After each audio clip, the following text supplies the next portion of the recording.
अस्सलामुअलैकुम फ्रेंड्स, आज मैं आपको पनीरी शिफ्ट करने का तरीका सिखाने वाला हूँ। फ्रेंड्स, मैंने कुछ दिन पहले चंद सर्दियों की सब्ज़ियों के बीज जो है वो लेके आया था मार्केट से, और उन्हें ला के सीडलिंग ट्रे में जो है लगा दिया था।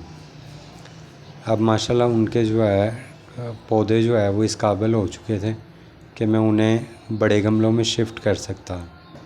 तो आज मैंने सोचा क्यों ना उन्हें बड़े गमलों में शिफ्ट कर दिया जाए और साथ ही एक वीडियो बना दी जाए जिससे कि उन फ्रेंड्स को फ़ायदा हो सके कि जिन्हें सीडलिंग या पनीरी को जो है वो गमलों में शिफ्ट करना नहीं आता। तो फ्रेंड्स, इंशाल्लाह अगर आप इस वीडियो को गौर से देखेंगे तो मुझे पूरा यकीन है कि आपको पनीरी को शिफ्ट करने में किसी भी किस्म की कोई मुश्किल नहीं होगी। फ्रेंड्स, इसमें मेरे पास जो है वो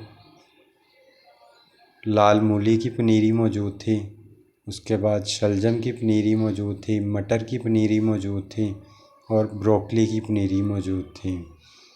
और ये सारी इंशाल्लाह मैं आपके सामने शिफ्ट कर रहा हूँ। इसके लिए सबसे आसान और बेहतरीन तरीका ये है कि मिट्टी को तैयार करके गमलों में डाल लें। मिट्टी बिल्कुल भुरभुरी होनी चाहिए, नरम मिट्टी होनी चाहिए, ताकि सीडलिंग जो है वो आसानी से अपनी जड़ें इसके अंदर इकट्ठी कर सकें, बढ़ा सके।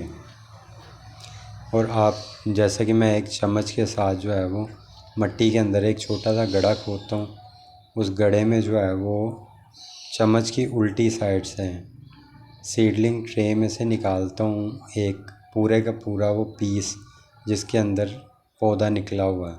उस पीस को इस गड्ढे के अंदर आराम से रख के तो उसको चारों तरफ से ज़ोर से जो है वो दबा देता हूँ, ताकि उसकी जड़ों को मिट्टी हर तरफ से जो है वो अच्छी तरह कवर कर ले और अंदर हवा के किसी भी किस्म के पॉकेट्स बाकी ना रहें।